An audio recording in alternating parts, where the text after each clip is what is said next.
বদরের প্রান্তরে কাফেরদের সংখ্যা হলো 1000 আর মুসলমানের সংখ্যা হলো মাত্র 313 জন।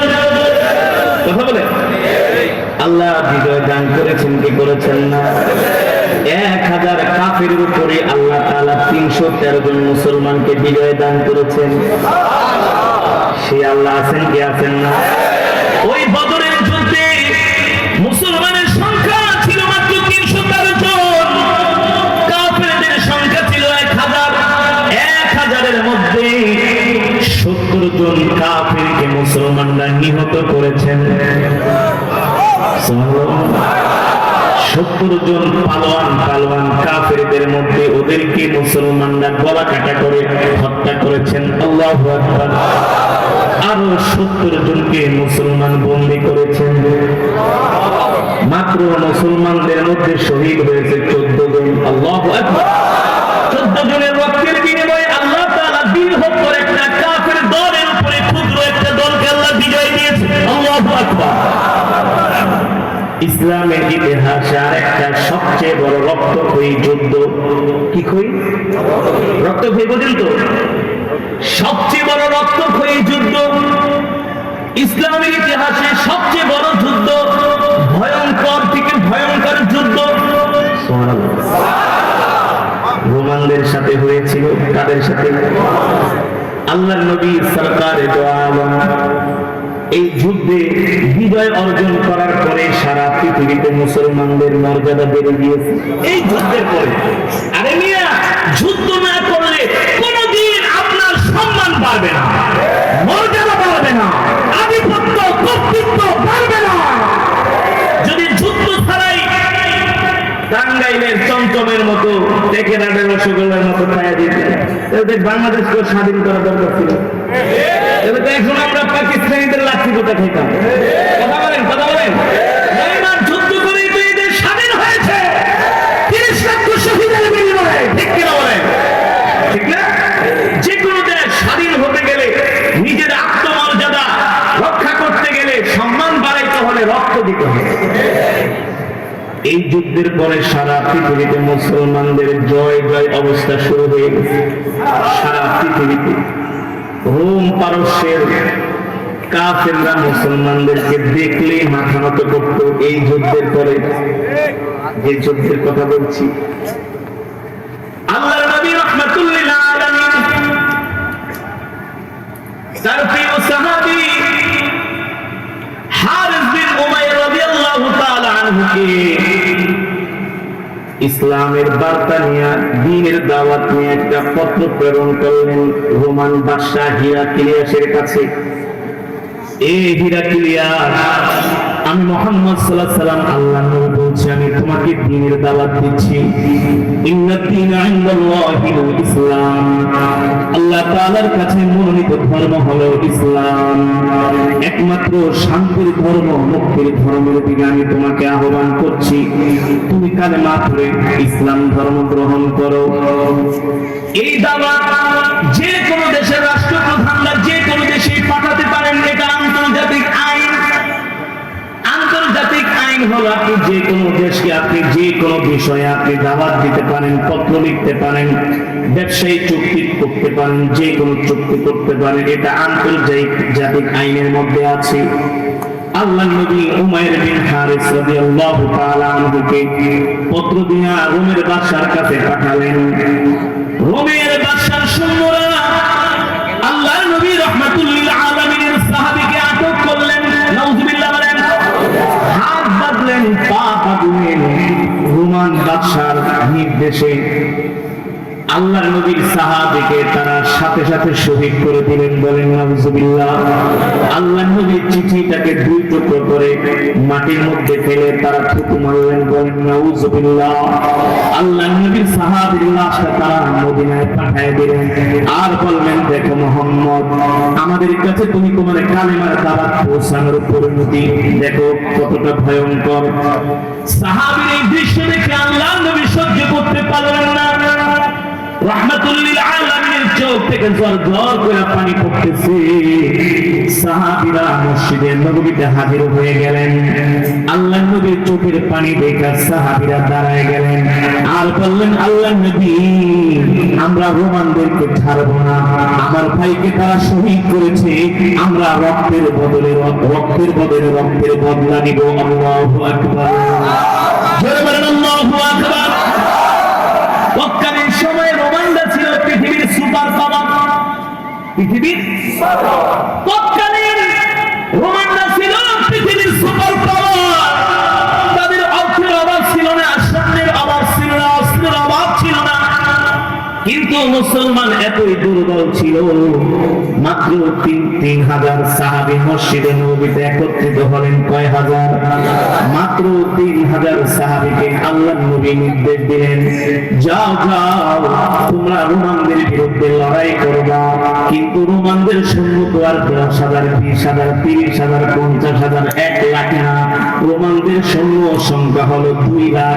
আরো ১ লক্ষ আরবদের থেকে তারা জোগাড় করেছে।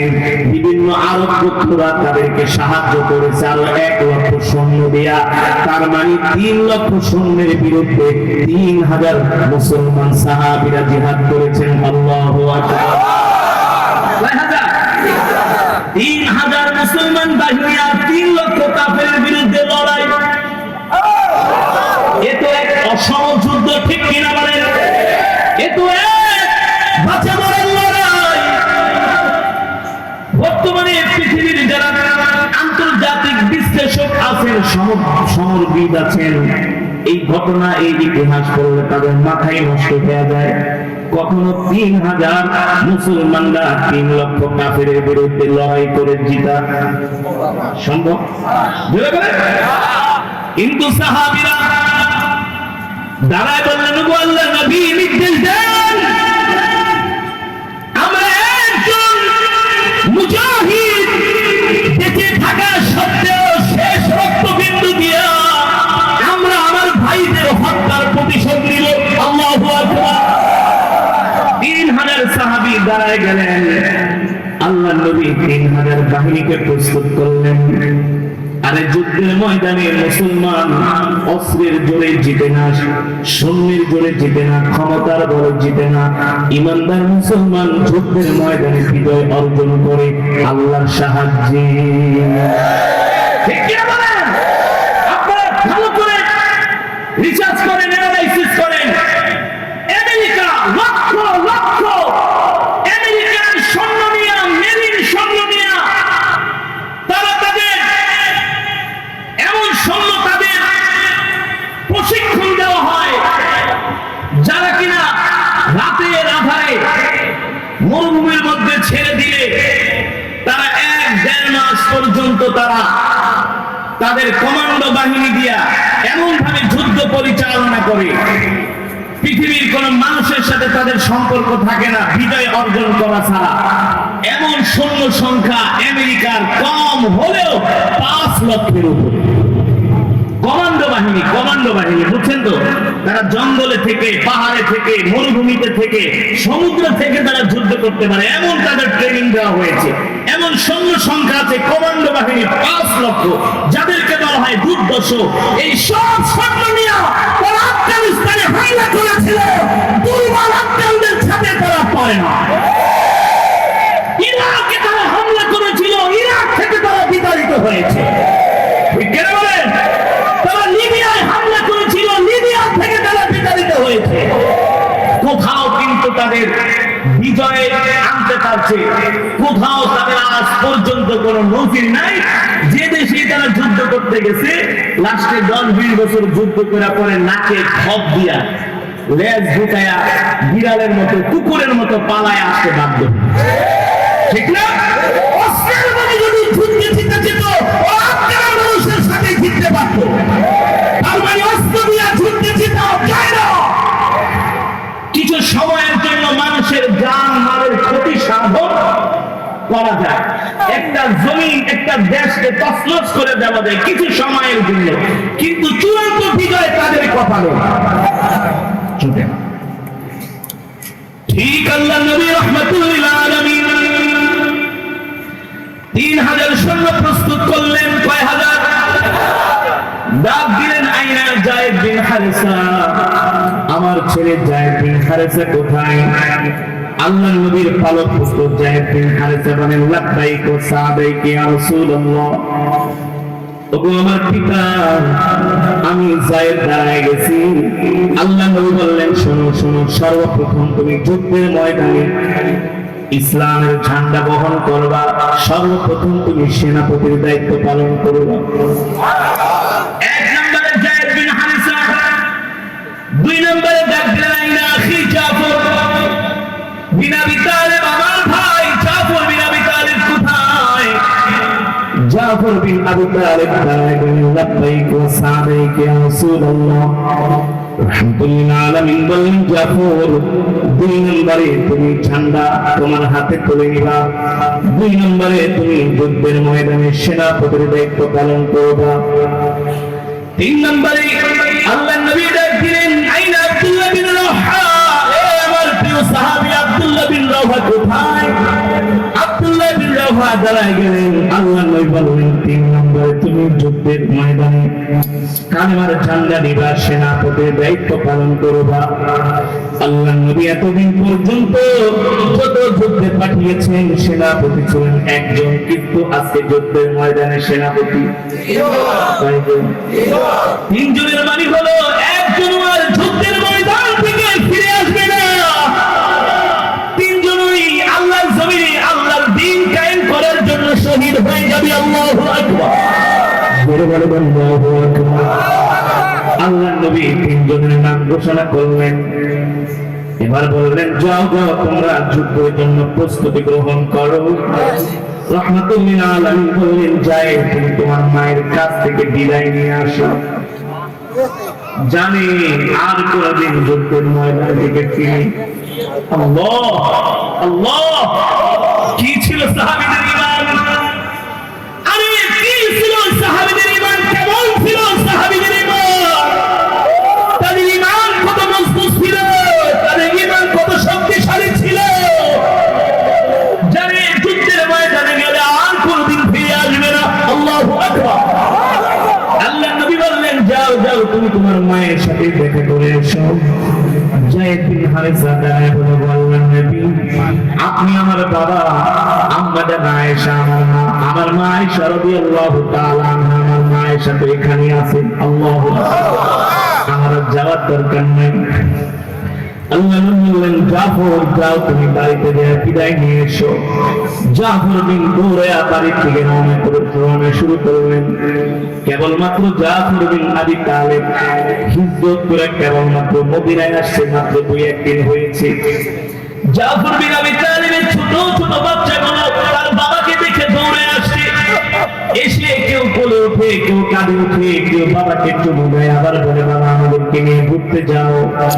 বাবা, কত বাবার সন্তানেরা সন্তানদেরকে খেলনা কিনে দাও, আমাদেরকে একটু ঘুরতে চলো গো বাবা। জাফর বিন আবি তালিব 2 সন্তানকে কোলে নিয়ে স্ত্রীর কাছে গেলেন।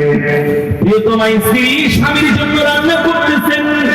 জাফর বিন আবি তালিব বলে, তাআলাও ইয়া যাওজি, ও স্ত্রী কি করো? ও প্রিয়তমা, জাফর বিন আবি তালিবের স্ত্রী বলে, গ্রামের স্বামী অনেকদিন পর্যন্ত মদিনার বাহিরে ছিলেন, 2 দিন হলো ঘরে আসছেন, আপনার জন্য কিছু রান্না করতেছি। জাফর বিন আবি তালিব বলে, ও স্ত্রী রান্না করার দরকার নাই, রান্না খাওয়ার সময় নাই। আল্লাহর নবী আমার নাম জিহাদের ময়দানে 2 নম্বরের সেনাপতির নাম ঘোষণা করেছেন। আমি জিহাদের ময়দানে এখনই চলে যাব। জাফর বিন আবি তালিবের স্ত্রী বলে, প্রাণের স্বামী গো, এতদিন পরে মদিনায় আসলেন, ভালো করে আপনার সাথে কথা বলতে পারলাম না, আপনাকে ভালো কিছু খাওয়াইতেও পারলাম না। ঠিক আছে, জিহাদের ময়দানে যাবেন, আমি আপনার জন্য দোয়া করি, আল্লাহ আপনাকে গাজী বানায় আবার ঘরে ফিরায় আনো। জাফর বলে, এই স্ত্রী উল্টা দোয়া করো না, আমার নবী রাহমাতুল্লিল আলামিন আমার জন্য দোয়া করেছেন যাতে আল্লাহ তাআলা জিহাদের ময়দানে আমি শহীদ হয়ে যাই। আল্লাহ তাআলার কাছে দোয়া করেছেন যাতে জিহাদের ময়দানে আমি শহীদ হয়ে এই কথা শোনার পরে জাফর বিন আবী তালেবের স্ত্রী গলা কাটা মুরগির মতো ছটফট করে আর কান্না করে, ও প্রাণের স্বামী কি বলে, আপনাকে ছাড়া আমি কিভাবে বাঁচবো, আপনার ছোট ছোট দুটি সন্তানকে নিয়ে আমি কিভাবে থাকবো। জাফর রাদিয়াল্লাহু তাআলা স্ত্রী, কান্না করো না, পেরেশান হও না, আমি তোমার জন্য জান্নাতে অপেক্ষা করব। আমি যে দুইটা সন্তান রেখে যাচ্ছি, এই দুইটা সন্তানকে তুমি আমার পথে পরিচালিত করবা, তার মানে তারাও যেন দ্বীনের জন্য শহীদ হয়ে যায়। আল্লাহু আকবার। জাফর বিন আবী তালেব যুদ্ধের ময়দানে রওনা করলেন, এক হাতে তরবারি এক ডাল নিয়ে বীর বিক্রমে ঘোড়া দৌড়ায় যুদ্ধের ময়দানের দিকে দৌড় শুরু করছেন। স্ত্রী ডাক দেয় পিছন থেকে, একবার স্বামী বকিরা তাকান। জাফর বিন আবী তালেব একবার স্ত্রী সন্তানের দিকে ফিরে তাকালেন না, যুদ্ধের ময়দানে চলে গেলেন। আল্লাহর নবীর আরেকজন প্রিয় সাহাবী আব্দুল্লাহ বিন রাওহা, যার নাম রাহমাতুল্লিল আলামিন 3 নম্বরে ঘোষণা করেছেন, আব্দুল্লাহ বিন রাওহা দৌড়ে বাড়িতে আসলেন। কেবলমাত্র আব্দুল্লাহ বিন রাওহা নতুন বিবাহ করে ঘরে স্ত্রীকে রেখে আল্লাহর নবীর সাথে গেছেন দেখা করতে। এখনো স্ত্রীর সাথে বাসর করা হয় নাই। আল্লাহর নবী রাহমাতুল্লিল আলামিন বললেন, এ আব্দুল্লাহ বিন রাওহা, যাও যাও, নতুন বিবাহ করে স্ত্রীকে ঘরে দিয়ে আসছো, শেষ সাক্ষাৎটা করে আসো। আব্দুল্লাহ বিন রাওহা রাদিয়াল্লাহু তাআলা আনহু ঘরের দরজার সামনে দিয়া বলে, ইফতাহিল বাব ইয়া যাওজি, এ প্রিয়তমা স্ত্রী, ঘরের দরজাটা খুলে দাও।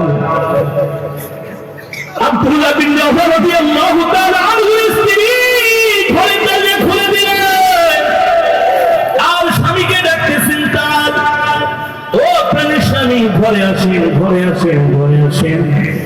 আব্দুল্লাহ বিন রাওহা ঘরের বাইরে দাঁড়ায় বলে, স্ত্রী রে, ঘরে আসবো না, ঘরে আসার সময় নাই। স্ত্রী বলে, কেন ঘরে আসবেন না? আরে যুদ্ধের ময়দানে রাহমাতুল্লিল আলামিন আমার নাম 3 নম্বরে সেনাপতির নাম ঘোষণা করেছেন, আমি 3 নম্বরে সেনাপতির দায়িত্ব পালন করব। ও প্রিয়তমা স্ত্রী, এতদিন পর্যন্ত আমি যত বড় যুদ্ধে গিয়েছি, আল্লাহর নবী সেনাপতির নাম ঘোষণা করেছেন একজন, আজকে 3 জন সেনাপতির নাম ঘোষণা করলেন, আমার আগে 2 জন, আমি 3 নম্বরে। তার মানে আমরা 3 জনের একজনও আর ময়দান থেকে ফিরে আসবো না। এই 3 জনে আমরা দ্বীনের জন্য জিহাদের ময়দানে শহীদ হয়ে যাব। আল্লাহু আকবার, জয় আল্লাহু আকবার। আব্দুল্লাহ বিন রাওহা রাদিয়াল্লাহু তাআলা আনহু স্ত্রী ডাক দিয়ে বলে, প্রাণের স্বামী, একবার ঘরে আসেন, 5টা মিনিট সময় দেন, আমি মদিনার সবচেয়ে সুন্দরী কন্যা, আপনি আমাকে বিবাহ করে ঘরে আনলেন, একবার কি আমার দিকে ভালো করে তাকাবেন না? একটু ঘরে আসেন, আপনার সাথে 2টা কথা বলি। আব্দুল্লাহ বিন রাওহা বলেন, না না না, আমি চাই না এখন কারো প্রতি আমার ভালোবাসা জাগো।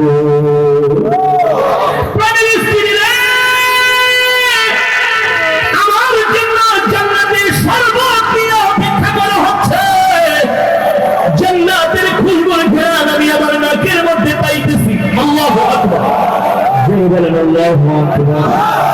স্ত্রী ঘরে ডাইকো না, বিদায় দিয়ে দাও। তবে শোনো শোনো, এই দুনিয়ায় তোমার সাথে আমার শেষ দেখা হতে পারে, আমি তোমাকে আশ্বস্ত করলাম, আমি তোমার জন্য জান্নাতের সিঁড়িতে অপেক্ষা করব। আল্লাহু আকবার। 3000 মুসলিম সৈন্য, ইসলামের ইতিহাসে 3000 সৈন্য, সবচেয়ে বেশি সৈন্য 3000 সৈন্য নিয়ে আল্লাহর নবী 3 জন সেনাপতিকে যুদ্ধের ময়দানে পাঠালেন। নবীজি নিজে সাহাবীদেরকে সানাতুল ওয়াদা পর্যন্ত আগায় দিয়ে আসলেন, আল্লাহর কাছে দোয়া করলেন, আল্লাহ, আমি আমার ক্ষুদ্র বাহিনীকে আপনার কুদরতি হাতে সুপর্দ করলাম। আল্লাহু আকবার। আল্লাহ এই যুদ্ধে বিজয় অর্জন করার জন্য আমার হাতে তেমন সৈন্য নাই, অস্ত্র নাই। ও মালিক, আমি আপনার উপর ভরসা করি। আপনি যুদ্ধের ময়দানে যদি চান ক্ষুদ্র দলটাকে বৃহত্তর দলের উপরে বিজয় দিতে পারেন, ঠিক কিনা বলি? সাহাবীরা 3000 সৈন্য নিয়ে চলে গেলেন মুতার প্রান্তরে, মদিনা থেকে 1500 কিলোমিটার দূর জর্দানের পার্শ্ববর্তী একটা মরুভূমিতে। তার 3 মঞ্জিল পরেই যে মসজিদ নিয়ে লড়াই হচ্ছে, মসজিদুল আকসা, আমাদের প্রথম কিবলা। 3 মঞ্জিল পরে সেই মসজিদুল আকসা। এই যুদ্ধের নাম হলো মুতার যুদ্ধ। 3000 সাহাবী দিয়ে সেখানে তাবু গাড়লেন। কি গাড়লেন? তাবু গাড়লেন। তারা জানতেন না যে এত সৈন্য নিয়ে রোমানরা আসবে। রোমানদের সৈন্য আসার কথা ছিল 1 লাখ, 2 লাখ, সেই জায়গায় হয়ে গেছে যে 3। আরো তারা গোপন রেখেছে এত সৈন্য যে তারা আনবে, এটা জানাই নাই। আশেপাশের আরব রাষ্ট্র থেকে ইহুদিরা, খ্রিস্টানরা তাদেরকে সৈন্য দিয়ে সাহায্য করেছেন। যেমন করে এখন ইসরায়েলকে আমেরিকা যেমন করে তার রণতরী পাঠিয়ে দিয়েছে, যুক্তরাজ্য, জার্মান, জাপান, ফ্রান্স তাদের রণতরীগুলো পাঠিয়ে দিচ্ছেন ইসরায়েলকে সাহায্য করার জন্য। ঠিক রোমানদেরকেও একইভাবে তাদেরকে সাহায্য করার জন্য আরবের বিভিন্ন গোত্ররা সৈন্য পাঠিয়ে দিলেন। তো 3 লক্ষ সৈন্যের বিরুদ্ধে 3000 কোনদিন যুদ্ধ করে জিতা সম্ভব? সম্ভব? সাহাবীরা একটু হতাশ হয়ে গেলেন। 3 লক্ষ সৈন্যের বিরুদ্ধে 3000। আর রোমানরা যেন 1 লক্ষ সৈন্য গোপন রাখছে, এটাও জানে না। এখন কি করবে? আল্লাহ নবীর কাছে পত্র পাঠাবেন, আল্লাহ নবীকে জানাবে যে আল্লাহ নবী রাহমাতুল্লাহ আলাইহি এই অবস্থা যুদ্ধের ময়দানে। দেখলেন কিছু সাহাবীরা একটু হতাশ হয়ে গেছে। আব্দুল্লাহ বিন রাওহা দাঁড়ায় বলে, এ মুসলিম মুজাহিদরা, আমাদের হতাশ কিসে? কেন আমরা হতাশ হব? যদি যুদ্ধের ময়দানে আমরা জিততে পারি তাহলে জয়ের মালা পড়ব, আর যদি শহীদ হয়ে যায় জান্নাতে যাব। মুমিন কখনো যুদ্ধের ময়দানে মুমিনের কোনো লস নাই, মুমিনের পুরাটাই না।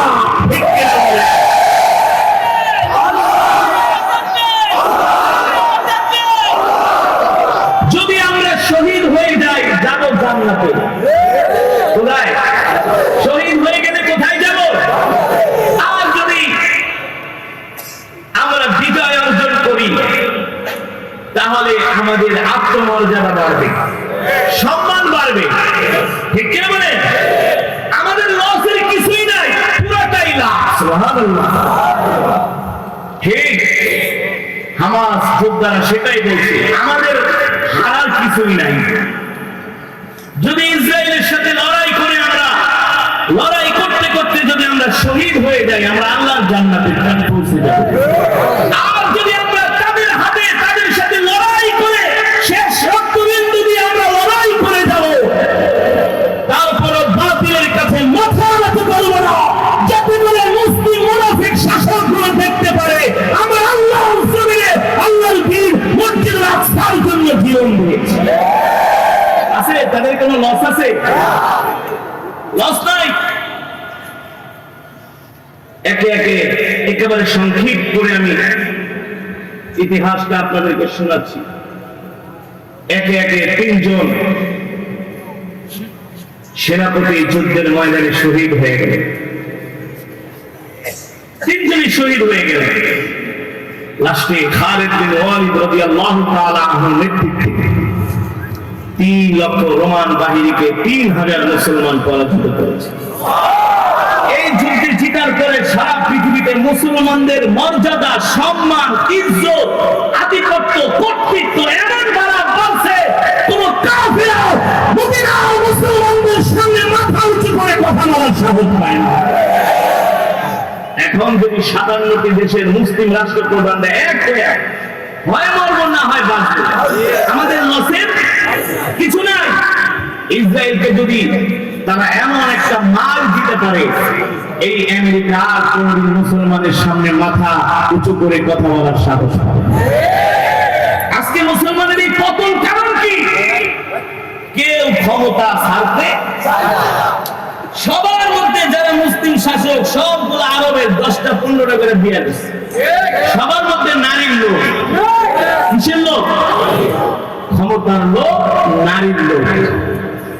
আর মুসলমানের মাঝে এখন নেশা ঢুকে গেছে, নেশা। মুসলিম সিপাহসালার সালাউদ্দিন আইয়ুবী রাহমাতুল্লাহ আলাইহি, আপনারা যে মসজিদুল আকসা নিয়ে আজকে যে যুদ্ধ দেখছেন, এটা নতুন কিছু না। এই পর্যন্ত মসজিদুল আকসা নিয়ে 8 বার লড়াই হয়েছে। কয়বার? পৃথিবীতে কিন্তু এই পর্যন্ত 8 বার ইহুদিদেরকে নিধন করা হয়েছে। ইহুদি নিধন 8 বার। কয়বার? ওদের জাতিরা কিন্তু মার খেতে খেতে এই পর্যন্ত আইছে, জানেন? হিটলার 60 লক্ষ ইহুদিকে মেরেছে। কয় লক্ষ? মুসলমানদের হাতে ইহুদিরা এমন মার খেয়েছে, ওদের বংশ শুদ্ধ নাস্তানাবুদ হয়ে গেছে। 2-4টা কিছু ইহুদিদের সংখ্যা পৃথিবীতে বেশি না, 1-1.5-2 কোটির উপরে হবে না সারা পৃথিবীতে। কিন্তু মুসলমান তো 250 কোটি। কিন্তু ইহুদিদের এত খারাপ, আল্লাহর নবীর জামানা থেকে নবীকে সবচেয়ে বেশি কষ্ট দিয়েছেন ইহুদিরা। ওদের মাথার মধ্যে এত শয়তানি বুদ্ধি, এত কুচ্চাল। মধ্যপ্রাচ্যে আজ পর্যন্ত যতগুলো যুদ্ধ হয়েছে সবগুলো ইহুদিদের চক্রান্তে হয়েছে। আজকে আরব রাষ্ট্রগুলো এক দলের সাথে আরেক দলের মিল নাই, এগুলো সব ইহুদিদের চক্রান্ত। নারী দিয়া, ক্ষমতা দিয়া, অস্ত্র দিয়া তাদেরকে এমন ভাবে বশ করে রাখা হয়েছে, তাদের ঈমানকে একেবারে বোঝা করে ফেলেছে। সাবধান, লড়াই ভয়ের দরকার নাই। রাজপ্রাসাদে আসো, ফুর্তি করতে করতে বলে প্যালেস্টাইনিরা বল, ইহুদিদের পর্যন্ত তাদেরকে নিধন করা হয়েছে। তবে সালাউদ্দিন আইয়ুবী রাহমাতুল্লাহ আলাইহি বলেছেন যে আমি তোমাদেরকে মসজিদুল আকসা দখল করে দিয়ে গেলাম, বিজয় করে দিয়ে গেলাম, ততদিন পর্যন্ত এই মসজিদুল আকসাকে তোমরা ধরে রাখতে পারবা যতদিন পর্যন্ত 3টা লোক তোমাদের মধ্যে না হয়।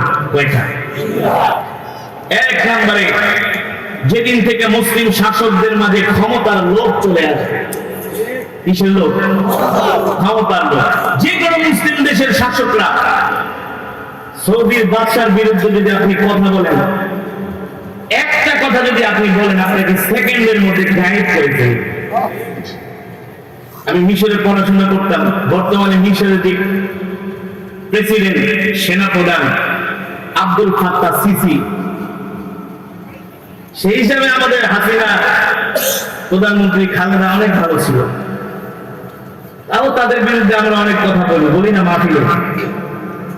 কিন্তু আপনি সিসির বিরুদ্ধে মিশরে যদি একটা কথা বলেন, আপনি সেকেন্ডের মধ্যে গায়েব করে রাখবেন। এত ক্ষমতার লোভ ওদের। প্রেসিডেন্ট মুরসিকে এই ক্ষমতার জন্য তাকে শহীদ করা হয়েছে। সৌদি আরবে আপনি সৌদি শাসকদের বিরুদ্ধে কথা, মুখ দিয়া কোনো কথা বের করছেন, কোন জায়গায় 200-300 মানুষ জমা হয়ে কথা বলছে, তো দূরের কথা, সবগুলোর গায়েব করে ফেলে। সব ক্ষমতার লোক। সব কি? ক্ষমতার লোক। আর নারীর লোক। কিসের লোক? কিসের লোক? নারীর লোক। তৃতীয়ত হচ্ছে মুসলমানরা নেশার মধ্যে এমন ভাবে ডুবে গেছে, মদ নারী ছাড়া এখন আর মুসলমান সুখ। মুসলমানদের সিপাহসালার সালাউদ্দিন আইয়ুবী রাহমাতুল্লাহ আলাইহি বলছেন, এই 3টা জিনিস যতক্ষণ পর্যন্ত মুসলমান এই 3টা জিনিস থেকে দূরে থাকতে পারবে, ততক্ষণ পর্যন্ত মুসলিম শাসক মুসলমানরা তাদের মসজিদুল আকসাকে তারা ইহুদিদের কাছ থেকে দখল মুক্ত করে রাখতে পারবে। এই 3টা লোক যখন মুসলমান শাসকদের মাঝে ঢুকে যাবে, তখন তারা আর আল্লাহর জমিনে আল্লাহর দ্বীন কায়েমের জন্য, মসজিদুল আকসার জন্য তারা জিহাদ করতে চাইবে না, কারণ তাদের সেই ঈমানের শক্তি নাই। একজন মুজাহিদ ছিলেন উসামা বিন লাদেন, তাকে সৌদি আরব বের করে দিয়েছে। সেই রাজতন্ত্রের বিরুদ্ধে কথা বলতে হচ্ছে, তোরা এই যে কিছুদিন আগে হারামিন শরীফের একজন ইমাম শেখ ইয়াসির দাউসি এত সুন্দর তেলাওয়াত করতেন, শুধু তিনি প্যালেস্টাইনি মুসলমানদের পক্ষে একটা পোস্ট দেওয়ার কারণে তাকে ইমামের চাকরি থেকে তাকে চাকরিচ্যুত করা হয়েছে। সৌদি আরবের অসংখ্য অসংখ্য বড় বড় আলেম যারা হক কথা বলতেন, তাদেরকে কারাগারে ঢুকিয়ে খেয়াল করেন, সারা পৃথিবীতে একই অবস্থা। তবে হতাশ হওয়ার কোনো ইনশাআল্লাহ, যদি আমরা মুমিন হই বিজয় আমাদেরই হবে।